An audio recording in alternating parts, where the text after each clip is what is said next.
We've got a great interview for you today, guys. It's with Scott Meyers.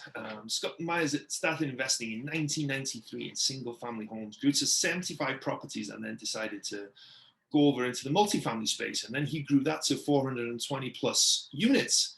But at that point, he kind of got burnt out and tired of dealing with tenants, toilets, and trash, and was looking at other options and found self-storage. And he's since grown that business model and grown that business to a very large one. So he talks about why he likes self-storage, all that good stuff. So as always, like and subscribe on Wrestling with Real Estate, the YouTube channel. Go to the WWRE Podcast and give me a 5-star rating and write me a review. It really does help us build this platform. So please go ahead and do that. And I'm looking to speak to as many of you as possible. If you're interested in real estate in whatever capacity that is, I'd love to get to know you, see if there's any way whatsoever I can help you. So go to the link in the description down below or go to wrestlingwithrealestate.com and sign up there. But before that, enjoy today's awesome interview with Scott Meyers.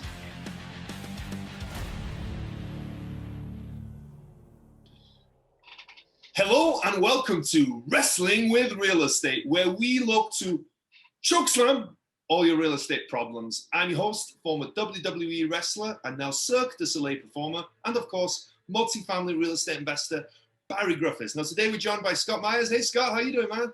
I'm doing fantastic, Barry. How about yourself? I'm doing fantastic too, and I'm very excited to have you on. This is going to be an awesome conversation, so I'm really excited about that and really honored that you would come on my show, so thank you so much for that. My pleasure. Before we dive into the conversation, do you want to give us an idea about your background, what you've been up to, and what your current focus is? Yeah, so background began in single-family homes. Started like I think most people bought a single-family rental house, and we rehabbed it, refinanced it, rented it out the old bird method using a lease option that didn't turn out so well. But bought two more after that, refinanced those, and continued on until we had about 75 houses, and then got into apartments. We had about 400 apartment units, and realized that this wasn't the gurus that I was listening to at the time and the folks that were on TV with their home study systems and programs.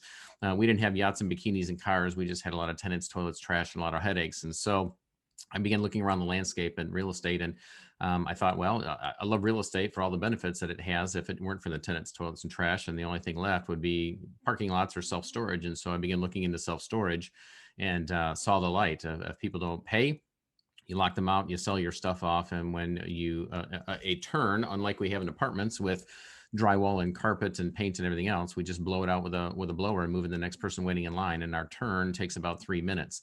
And so then we sold everything else off and just gone full bore into self-storage. And along the way, we built an education business where we teach people how to do this as well and consult and partner with them. And then we became very adept at syndicating and putting together projects by way of raising private equity and capital and growing and scaling our business that way. So currently, I think is your last question, is we've got 2.2 million square feet of self-storage. We've got 13,000 doors nationwide. And this year, the focus is on being a little more selective about projects that'll be coming down the pike as a result of the pandemic and the recession following it. But also we have a number of developments and conversion projects that we are finishing, and some that we're just now launching as well that'll be completed this year. So there's a 60-second version of everything that's going on right now and in the past. Wow, that's a lot. That's definitely a lot. So yeah, definitely let's dive into that. So how did you get started, and why did you get started in real estate investing? What year was that as well? I'd be interested. Yeah, so 1993 was the first year in real estate, and I was out of college and moved to Indianapolis, where I reside right now. Had a job with a Fortune 500 company, and for the first time in my life, I actually had money left over at the end of paying my bills and my paycheck, and so I began looking to invest what was left over. And so investing in the stock market and not doing so well with that, and began looking around at, reading everything I get my hands on how to create wealth with this extra money and how do I invest it. And, everybody that I talked to, the richest people around the world and in this country, they created their money, created their wealth in real estate. It wasn't in the stock market. So I began looking at ways to hedge that. And that's when I began looking into and got involved in buying my first single family rental house. And then it just kind of took on a life of its own, and then became a full-time real estate investor about 7 years later. After the dot-com crash of 1999 wiped out most of my retirement, I decided that, real estate's the place to be because it appreciates. You can depreciate it. And I met with the manager every morning. There wasn't somebody cooking the books because it was me.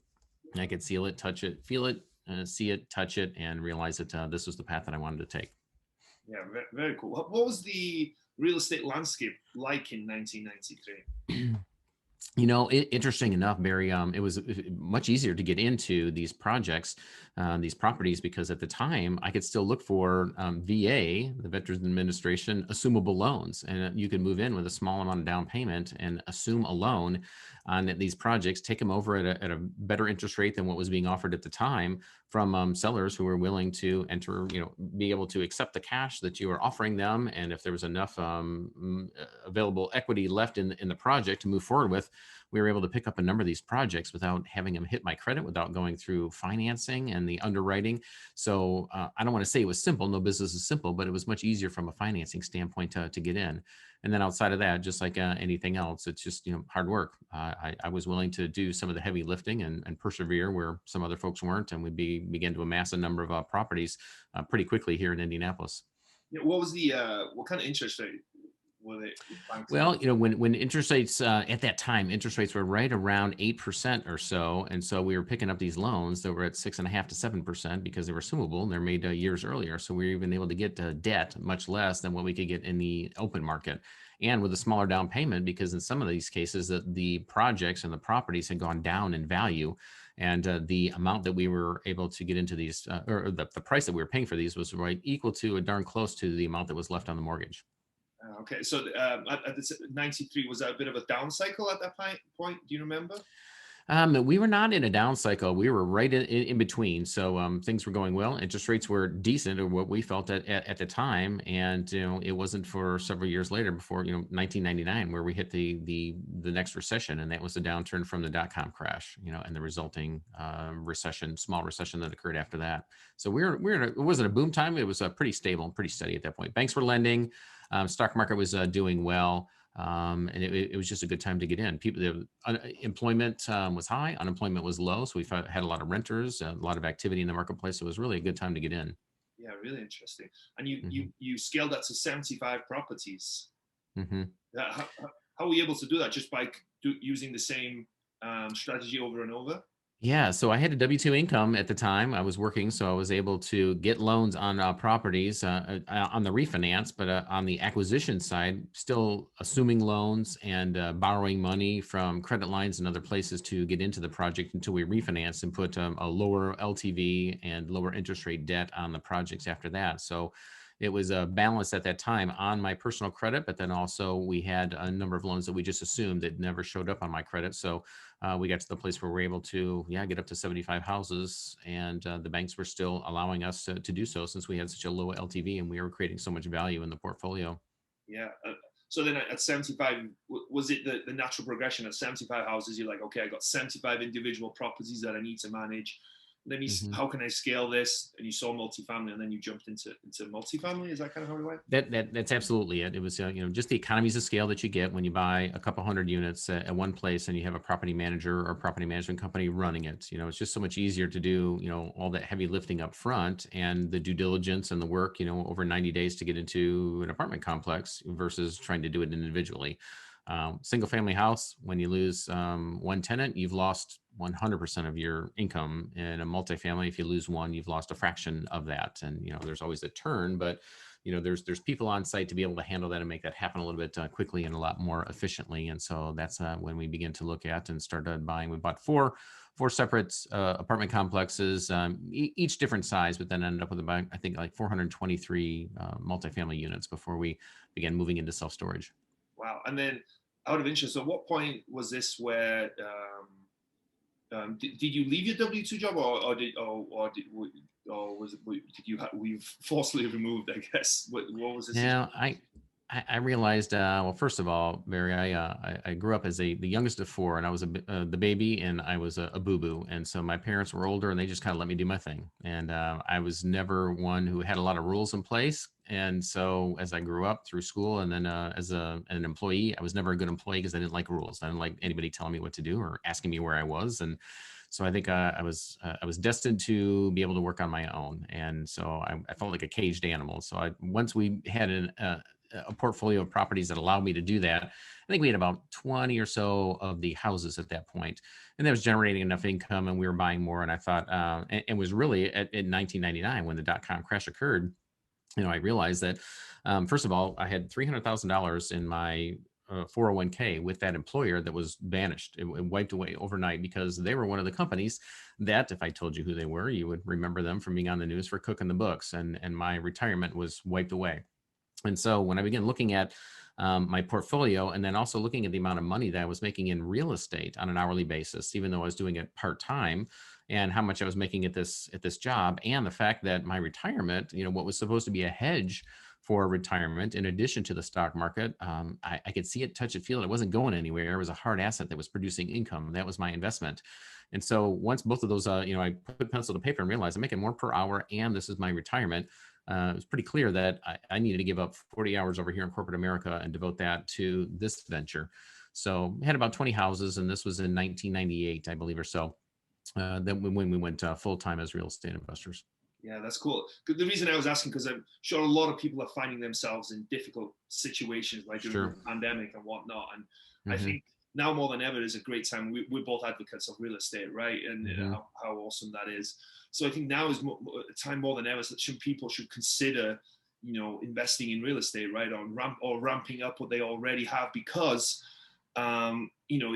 like you found out, right? Real estate can weather storms, and it's all those benefits of real estate, right? I don't want to get deep into that, but that it should be a consideration that they should have at this point, I feel like. And that's why I was kind of asking. Oh my gosh. Yeah. We have, interest rates when I was getting involved was, of course, there's many people in the 80s that said they were investing at 19 and 21% and still making money. And I was at 8%, and now we're at 4, in some cases sub 3.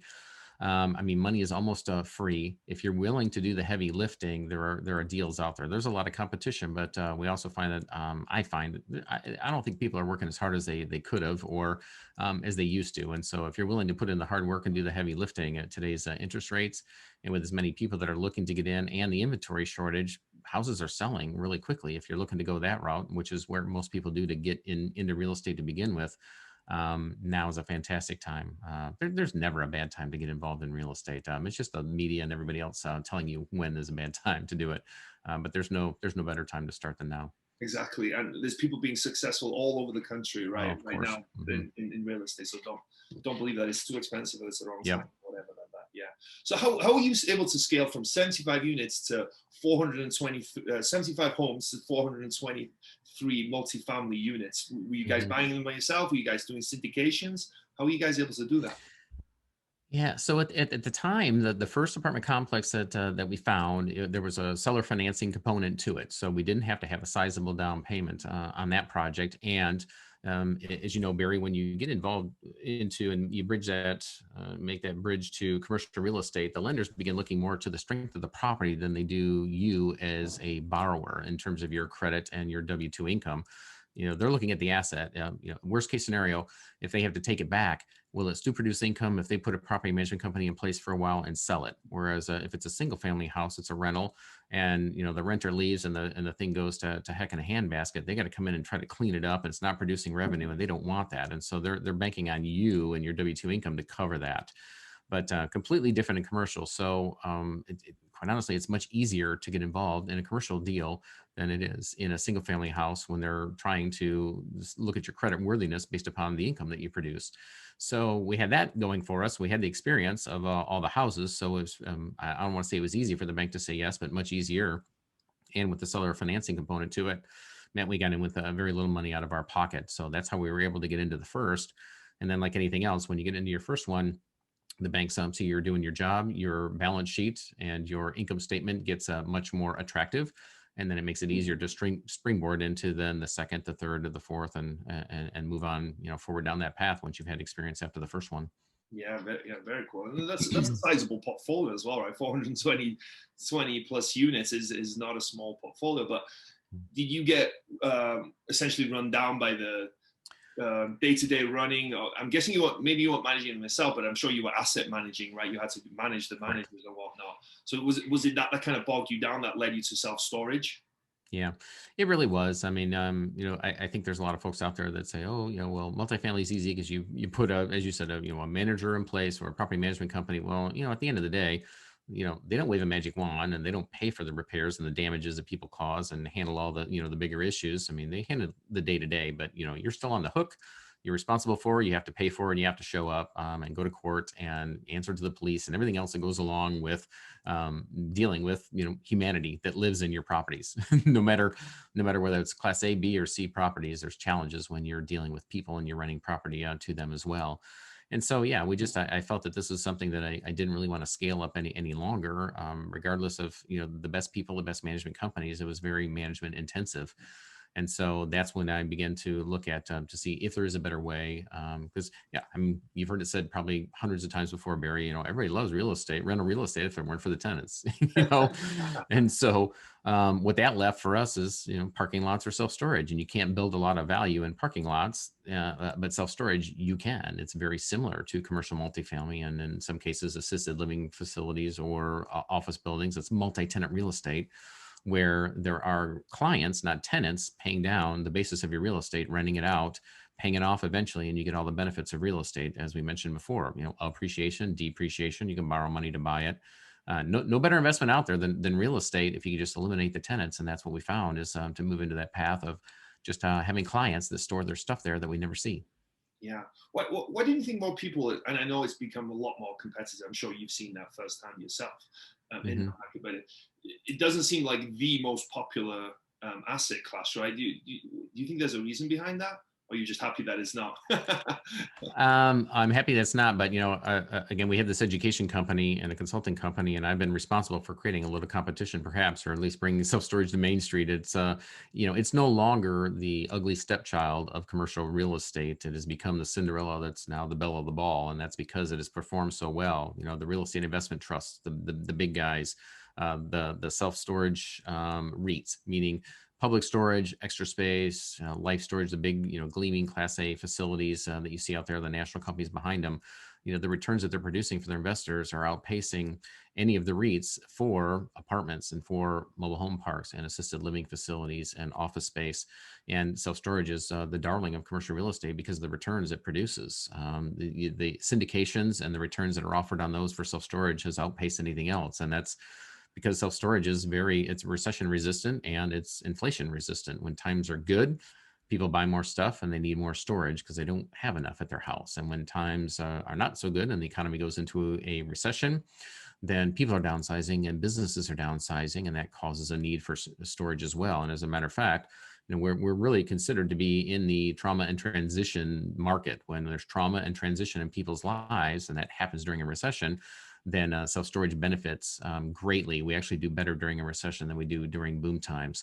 And so since it does very well in both economies, there's very few sectors of the economy that does do well during both economic cycles that we see, unlike self-storage. And so historically, just producing better returns, fewer management headaches because you're not managing people. It's metal boxes on concrete slabs. And so the income to expense ratio is extremely low compared to all of the other real estate asset classes. And we can cost segregation, our lower taxes on a basis per square foot than all other forms of commercial real estate. I mean, the list goes on and on. There's just lots of benefits to self-storage. When you look across the competitive real estate landscape, it comes out at number one in just about all categories. Has the lowest loan default rate compared to all of them at a fraction of the percentage of the next closest, which is apartments. As one lender said to me once, Barry said, at the closing table, he said, well, keep bringing more to them. He said, we love these things. It's real easy for us to underwrite them because a brain dead moron can run one of these things and we know we'll get paid. And I said, well, thanks for that compliment, I think, but we'll continue to bring more. So it's much easier to raise capital, private capital, to get funding for it and to manage it. It's just, we found that, from an asset class standpoint, hard to beat self-storage. Yeah, out of interest, what are sort of typical returns on that? Because say from a multifamily, I think, a 7 or 8% preferred return and say a 15 to 16% IRR is pretty standard, right? It's not above or below what the average is. How does self-storage compare to that? Well, that's kind of a difficult answer, to give, Barry, and of course, the answer is always it depends. It depends upon the promoter and the project. And, if you're looking at the returns from a passive standpoint, as you just mentioned, if somebody's looking to invest, again, that depends. It depends upon the promoter and their wherewithal. If it's a riskier deal that may offer a higher pref to get people in and a higher IRR. And in some cases, unfortunately, these folks, they do that and they have no ability to hit those returns. They're just trying to attract capital. But self-storage is usually in with multifamily, but the projects I know that we put out right now, we're in that 8 to 10% preferred return. And IRRs are in the 15 to 19% for projects that are turnaround project, existing facilities. And our development projects, just because the deferred cash flow and returns, it's a little longer project. Those are in the low to mid 20s in terms of an IRR, and then also an 8 to 10% pref. Oh, nice. Yeah, that's definitely a little better. Mm-hmm. What is your guys' business model when you guys look at properties now? What do you guys like to look for? Mm-hmm. So we're value add folks all the way. So if it's an existing facility, we're looking for a 2x return that we can generate in 2 to 3 years. If we're buying it for $1 million, we need to be able to peddle it for $2 million, and profit about $1 million on it. So we may be able to peddle it for 2.3 if we had to put 300,000 into it in 2 to 3 years time. And that generates the types of returns that we're looking for, but also to be able to raise private equity and have enough slices of the pie, to leave some for us after we've paid our private equity investors for their money to be able to get into those projects. In terms of our development projects, those fall into two camps. One is conversions, meaning we buy an industrial building, an old warehouse, a vacant Walmart, or some type of a industrial building that we convert into self-storage, and we put up the walls and doors. That may take also 2 to 3 years to convert and then turn that around and then sell. And so just about everything that we do, Barry, is with private equity. They're larger projects now. And so we're selling just about everything, but in some cases we'll refinance and hold on to those. And that still generates a large enough pot of money at the end to be able to give those distributions to our investors and get them into that 19, 20, 21% internal rate of return and still keep the project. And then our development projects ground up. We look for a piece of dirt in a good market, do our feasibility studies, and that's usually a 5-year hold and either a refinance or a sale at that point. And again, layering private equity on top of SBA loans or traditional financing and selling or refinancing in 5, usually. Interesting. When you said that, like repurposing a Walmart, right? Is that something that you're seeing more of? Because obviously retail stores Yeah. like seemingly taking a hit, right? Everything's going more and more Amazon and going online a lot more. So is that an opportunity you see more to take one of these buildings and repurpose it? Because obviously, as opposed to multifamily, you don't need the same kind of stuff, right? You just need to separate it and create these things. And I think air conditioning as well, I'm sure, but correct. You don't need the plumbing and right, sinks and all that stuff, right? Yeah, we're looking at a number of projects right now, put it that way. Retail is obviously taking a hit. And, in the past, we've always looked for grocery stores, whether they're closing in one area or they're building a bigger one. And so same thing with Walmarts. They've always had a pattern of building a Walmart and establishing themselves in a market, and then down the road building a super Walmart, that's a little bit larger. And so in many cases, the older Walmarts have been converted to self-storage or storage in a portion of the building, and then even some cut up, retail in the front of the building and repurposing it as a multi-use type building. But old, even the Sears, when Sears went out, and then the Sears hardware stores, those buildings were good sizes, and really just about any industrial building or retail, but especially some of these big boxes, you name it, that's like an anchor in a strip mall. If we can buy the whole thing, great. Or if we can buy the anchor, we'll do that as well and convert that, because those are usually what we're looking for, anywhere from 50 to 100,000 square foot that we can build out, put walls and doors in, and already has, the ceiling height that we need, the lighting that we need, traffic. They're always in a highly trafficked area, and population wise, they're in the neighborhoods. And so those are even better because it's more difficult, as you can imagine, to try to find a piece of ground that's in an infill location, near a neighborhood, in a retail center with a lot of traffic, that a city is willing to say, yeah, sure, we'll let you build a self-storage facility there. They want the apartments, they want the high tax and the high revenue producing businesses in there. So anytime we can find one of those to repurpose it and make it work, then we're absolutely happy to be able to take those projects on. Yeah, and that kind of brings me to my next question. Is you kind of touched on a few subjects there, but when you're looking for a ground up construction, right? What are you looking for? Because is this? I've heard certain things before, like you're looking for a certain amount of people per square foot or something. Correct. There's a metric. What are some of the things that you guys look for when you're doing the ground up? So you're right. You're absolutely right. Not an easy business, but it is a predictable business model, and that we can follow the steps. And when we go into a market and we find a growing market, we want to be in the path of progress and to be able to be, on the outskirts, because we're going to pay a little less per acre on that undeveloped property if there isn't all surrounded by other folks competing for that land. And so it's got to make sense in terms of the amount that we pay for per square foot. But then if we're looking to build, then certainly we do. There's a number, and depending on who you listen to, 6.5 to 7.5 square foot per person or per capita. That's kind of equilibrium in a market. So if there's only 4 square feet of self-storage per capita in a 3-mile radius or a 5-mile radius of a particular building that we're looking at or a piece of ground, we know it is underserved, and there's going to be a high demand for that. And the rest of the facilities are probably full or have waiting lists, and they're raising rates on a regular basis. So then it's just a math exercise to go backwards to say, here's how much we're paying for the ground. Here's how much it's going to cost for us to build it. And when it's all built and filled up at 85 to 90% occupancy, here's how much revenue it should be generating. And here's how much net operating income. And we roll backwards to see, does that match? And can we afford to buy this land for this price and then build it at X amount per square foot? It seems like building. I've seen some go up all around me, and the building seems to be a lot quicker, right? One minute there's nothing, and then the next minute there's a storage facility. That went up quick. Well, you got a front row seat out in Vegas there. There's a whole lot of activity in Vegas right now, which we're watching very closely. We know some folks that are building out there as well, some of our friendly competitors. And but you're right, there's not the finishes that we have in terms of multifamily or office or anything else. There's more to it than just steel boxes on concrete slabs. But at the end of the day, it doesn't have all the finishes, and we don't have to have all the inspections and run all the plumbing, electrical, and all the steps.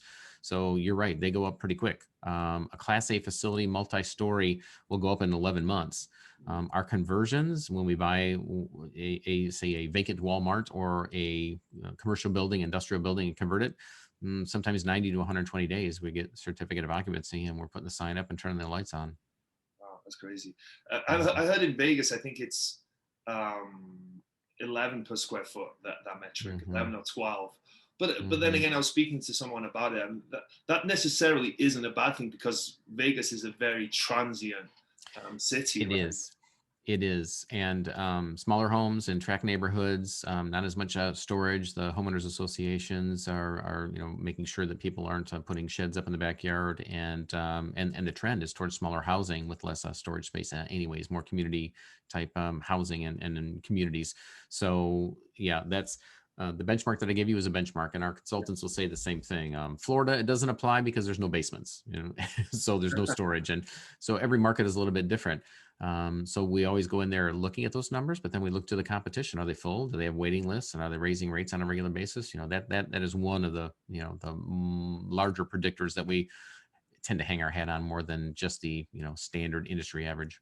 Yeah, and another interesting component of this is the financing to me, right? Because you can get an SBA loan because it's considered a business, right? So what are the perks of using an SBA? Have you used an SBA loan, and what are the perks of using it? Yes, we have. It is our loan of choice. We have a couple of preferred lenders that are SBA lenders, and they are the first stop. And that's because they are very self-storage friendly. They will go up to 85% LTV, loan to value. And they're just easy to work with, and they love self-storage because it has the lowest loan default rate. And so, yeah, they're clamoring to get money out into the marketplace, and they want all the self-storage deals they can get their hands on, which is, music to our ears, obviously. So as long as the project makes sense, we're always going to the SBA. And so we have used them on many, many occasions, and will continue to do so. They're not always the easiest to work with, and it takes a little bit longer because you are dealing with a government-backed loan. It's the SBA, it's the Small Business Administration. But if we can get that funding, it makes sense to do so in most of our projects. Yeah, and with that higher LTV, do they just give you that loan, or do you have to sometimes cross-collateralize with anything? Oh, because I had that issue one time. I was close to buying an assisted living facility, and they wanted to take two of my properties. I was like, oh, I don't know if I like the sound of that. Well, with high LTV comes cross collateralization and guaranteeing everything. Yes, they want everything collateralized, anything that you might even buy in the future if they could. So yeah, they will get their hands into anything and everything. And so if you're, depending upon how you're structured as a business and how you separate things, that's fine, and we're willing to take that on. But as I said, they're the lender of choice. We go there first, but it doesn't match and doesn't always work for every investor and in every situation. But interest rates where they are right now, if we can ramp up the LTV at 3% money, 4% money, we'll do that before we'll begin to then bring our private equity partners in and paying them that 8 to 10% pref and a piece of the deal. Yeah, exactly. Well, if you're comparing an 85% LTV as to a 70%, right? That's way more properties Significant. than you buy, right? And as long as I'm guessing obviously you're doing your calculations and you're well versed in this, and the DCR and your debt, your debt coverage ratio, what your break-even occupancy, you've done all that analysis, right? So people might say that higher LTV is more risky, and it kind of is, but because of your track record and because of your understanding of that investment, I would argue that it's not necessarily the case.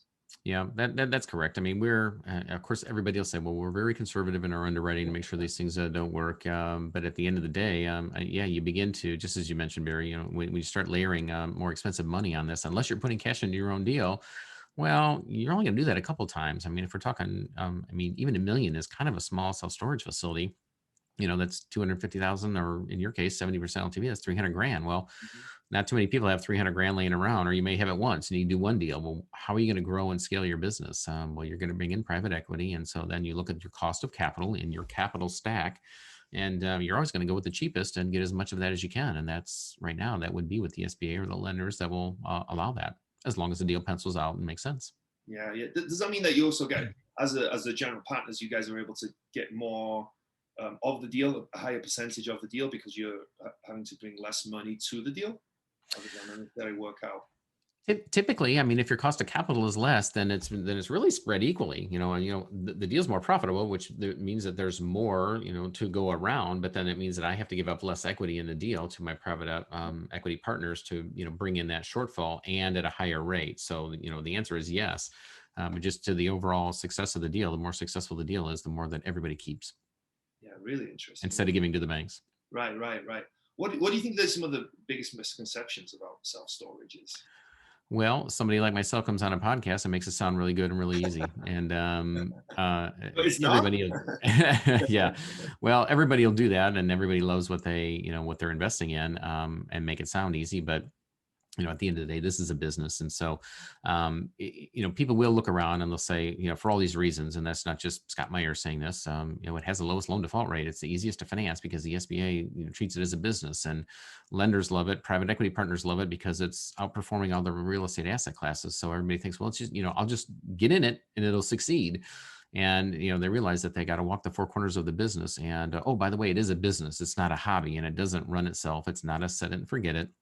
And like any investment, money is made, and you make a good investment upfront, doing your due diligence and crafting a deal that you are certain, beyond a shadow of a doubt, that it's going to succeed, barring anything unforeseen. And so that's why we use consultants, we use appraisers, we have lenders underwrite these projects, and we build in all layers and buffers that we possibly can. And so they will succeed. It's a predictable business model. That's why we like it. But at the end of the day, I think people still have that misconception that they don't have to work at it. You have to work at it. You have to change your marketing plan. You have to keep good people in place. And right out of the gate, you have to have rock star managers, because if you fall behind in your lease up, you'll never be able to catch up again. So you got to hit the ground running and keep after it. So learn the business, know the business, don't treat it as a hobby. And just because you've done more difficult transactions and been involved in habitational real estate, houses and mobile home parks and apartments, well, this has got to be easy. There's no tenants, no toilets, no trash, like Scott said. So this will be a piece of cake.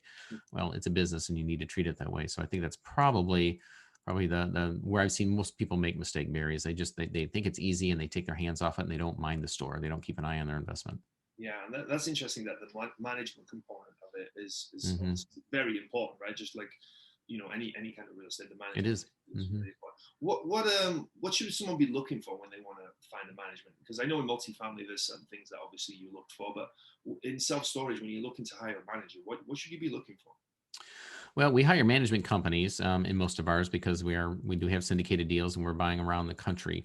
So a strong, solid property management company that has a record of performance that we can, point to, that we can talk to the folks that they're working with.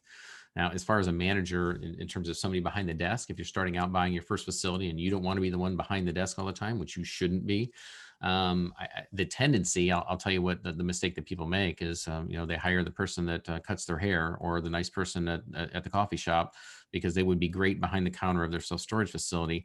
And they're only $9 an hour, which is probably the wrong thing to do when you put somebody in charge of your $1 million investment. So, we're looking for somebody that is teachable, that understands business. And, we do a predictive index when we hire someone. We do some testing, we do some interviews, we give multiple interviews, we give them a homework assignment to make sure that they actually do it. And so, really hiring, Barry, as you know, on core values. I mean, we're looking for a quality individual with core values. We can teach the business, we can teach them how to manage a facility. Certainly, if they have some real estate experience or investment experience, they understand the motives behind that. But at the end of the day, it's somebody who matches our core values and passes our tests and our interviews. And ultimately, somebody on our team, whether it be my wife or another female, has to be able to approve it because we males, at least speaking for myself, I make bad hiring decisions. The women's intuition and the interviews that they have seems to be, they pick the winners. It's not up to me. Yeah, my wife is the same way. I always ask my wife's opinion about people. Yep. Stuff like that. I don't know. Okay. We have blinkers on and we're blinded to stuff. Oh, absolutely. Very cool. This is really interesting. So before we kind of wrap up on the self-storage thing, would you have if someone wants to get started in self-storage, what tips would you kind of give them? And how would you suggest that they go about it, I guess?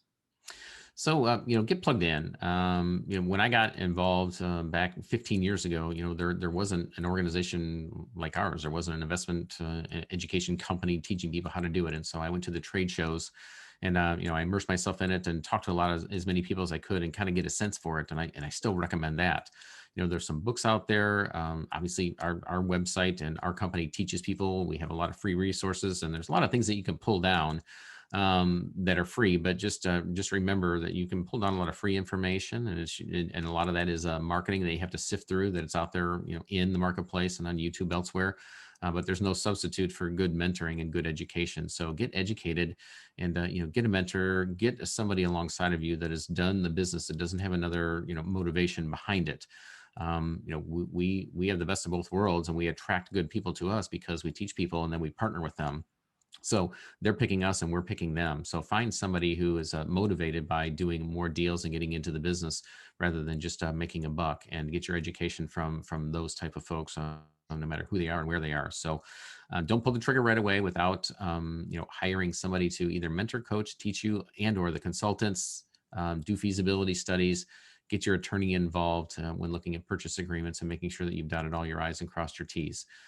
So it goes back to what we stated before, Barry, and that is, people think it's an easy business, and no business is easy. You have to treat it like a business and professionally, and that comes to the approach you take when you buy it to begin with. Some cases you may make some mistakes, but in other cases you may only make that mistake once because it's the one that takes you down because you didn't do your homework, and you don't want to be in that position. Yeah, exactly right. Unfortunately, sometimes it only takes one mistake to take you out of the game. So leverage everything you can, right? And there's so much out there. Kind of leverage. That's great advice. But as this show is called Wrestling with Real Estate, I'd like to ask some wrestling-related real estate questions. So I'm ready. Oh God, I love that. What would your wrestling name be? If you picked a wrestling name for yourself, what would it be? Oh, wow. Well, you know what, Barry? I keep telling my kids, I want my grandkids to refer to me as El Conquistador, which translates to the conqueror. So we're going to go with El Conquistador. I love that. The conqueror. That's really cool. Every wrestler has a special move. What is your special move in real estate? I think it's probably one of our core values, but our special move is really raising private equity. We have the ability to attract people to us because of the way that we operate and how we do. We under promise and over deliver. And really just our core value is integrity, at the heart of everything that we do. And that's, we're in this as a marathon. It's not a sprint. And so I think that is kind of our superpower. I think people can see through that a lot these days. There's a whole lot of folks out there that are promising a lot of things, but they don't really have the experience or the background to back it up, and they don't perform. So our superpower is raising private equity. We've been able to do that pretty successfully. And that's the piece that I have my hand in the most of all the things in our organization. And it comes from a place that we just do the right things, and we've been doing the right things since 1993 when we got involved in real estate, because we just don't know how to do it any other way. That's great, yeah, and that, as long as you're in it for the long term, that's always going to shine through, right? There's unfortunately people like scorched the earth type people. They want to do one deal and whatever, right? It's So I love that. That's good. Well, like I said, I can't go back to work for somebody else again, so I have to make it. You have no choice, right? Yeah, exactly. What's been the biggest body slam you've taken in your real estate investing career? Oh gosh, is like I said, I leave the hiring up to my wife and women in our organization. And I think that comes with partners too. I did enter into a partnership, a 50-50 partnership that didn't turn out well. And that was a big body slam. And probably should have done a little more research before I had done that. We have partnerships now because we syndicate, but it's different. I am the manager, and I am the El Conquistador. I get to make all the decisions. And now anybody that we partner with are limited partners. But yeah, I got into a 50-50 partnership, and the exit from that was a little bit painful. And his attorney was nastier and had more money than mine. And yeah, we learned a lesson. We didn't lose money, but we lost out on the upside on a deal, and learned a good lesson heading into the future. Yeah. What, just out of interest, what kind of research would you have done beforehand? Yeah, that one's a little bit tough as I say that. I think maybe just time. I mean, this was a gentleman that we did business with before and met on a personal level, and prayed at Christmas dinner together, and our families did things together. And at the end of the day, sniffed a little opportunity, and he and his attorney decided that they could take over, and that's what they almost did. Yeah, that's so. To answer your question, gosh, I'm not sure, other than maybe wait and find another situation in which we weren't 50-50 partners, and that I still had the ability to call the shots. Yeah. That's the tough part. I feel like it is. Partnership is, you need time, but sometimes someone seems good, and unfortunately, money changes people. Like not necessarily, but it changes how people will act, right? It's so crazy how you can have the best person that you think is better, but this, when it comes to money, that it just taints people for some reason. It just so strange. Well, there's the reason why operating agreements and partnerships are 70 pages, and an inch thick for things like that. So we've gotten smarter, and we know that they're in place for a reason. We're all the better because of it. Yeah, exactly. And I'm sorry that it happened, but you learn these lessons. No worries. It happens. Yeah, exactly. So was there a moment that you were standing on the top rope, getting ready to jump, but you were too scared? What was it, and how did you overcome it? Oh, wow. What was it, and how do we overcome it? Yeah. So there was, anytime you look at a project, I mean, certainly you lay it out and you do your due diligence, and, it's usually clear: green light, red light. It's like, go forward, go fast. Let's do this now. And there's other times where it's, just a red light, run fast, the opposite direction. And there's other times when it's just like, yellow light. Do I gun it? Do I stop? Where do we go? And there's been a couple of instances. I'd say we've been in that position. And then at that point, if I'm standing on the top rope, I'm looking around over at my corner, and I'm seeing, what they're doing, if they're doing their calculations, and, I'm going back to my team, and, we have a mastermind. I'm part of a mastermind. And so, that's at the point where I'll bring in some other folks, because, I think Barry, you and I are kind of cut from the same mold, that, I'd rather go forward just because we know it's going to work and think it's going to work. And I tend to be that person on our team. And many times our consultants and our, even my acquisitions broker, as well as my attorneys, consultants, and those folks, my analysts, they'll take a step back and say, well, not so fast, Scott. I think this is, maybe one that we need to take a look at or walk away from. And I've walked away from a couple of those that, I may have made money on, I may have broke even on, and I could have gotten in trouble on. So yeah, when I'm standing on the top rope, what do I do to get over that fear? I think to get over the fear is, I'm going to look around my corner, and I'm going to see, if those guys all give me the thumbs up, then you know what, I'm going to lean down, and I'm going to jump a little bit higher and crush the dude below me. I love that. I love that. Yeah, but it's just like boxing, right? You have your cornermen there, right, looking after you. Hmm. You have a cut man, you have your coach, you have whatever, right? And it's the same in real Yep. estate, right? You have so many people that you can again, going back to leveraging Yeah. other people. You're not in this alone, right? Ultimately, even if you're buying it Hmm. by yourself with your own cash, there's plenty of people out there that Hmm. will help you. Your property, people that even you pay, right? You have a property manager, you have contractors, you have Yep. insurance brokers, you have lenders, right? These people that you're paying and they're making money with you. But outside of that, you can find people on these Hmm. forums or whatever that will gladly take a look, right? And you can use those people to kind of help Yeah. you. So I think that's a great Hmm. point for people. Well, And, Scott, and that's tough for entrepreneurs. We as entrepreneurs, we want to go individually, go out there and do that. And that's why we're entrepreneurs, because we want to do that. But it may be tough for us at times to step back and realize that we need the help and the counsel of others and a team to do so. yeah, sometimes it's hard to listen, right? Sometimes Hmm. yeah, I have that problem sometimes. Well, hey, Scott, this has been really interesting. I really appreciate you making the time and having this really fun conversation. It was Oh, my pleasure. It's been great. Thank you so much. But before we go, can Hmm. you plug everything that you have and let people know how they can get in touch with you as well? Yeah, those that are interested in investing in self-storage, want to learn more about it and pull down some free resources, go to selfstorageinvesting.com. It's real simple. We got an ebook that you can pull down there and lots of free videos to take a look at and articles. And then for those that are on the passive side, that you're looking to invest passively and got some money that they want to put into play and take it out of the stock market, go to passivestorageinvesting.com. And there's all the projects that you can get involved in. Or at the end of the day, if you're looking to learn how to syndicate and promote projects in the future, go take a look at what we're doing and you can reverse engineer it. We've been able to raise a lot of capital and doing it very well and managing those projects. And so on both fronts, you can learn. And then if you want to get involved, then obviously there's a way to get in touch with us at that point. Very cool, very cool. Well, Scott, like I said, this has been a really fun conversation and very informative as well. So I really appreciate you taking the time and have an awesome rest of your day, man. Thank you. All right. You too, Barry. It's been fun. Thanks.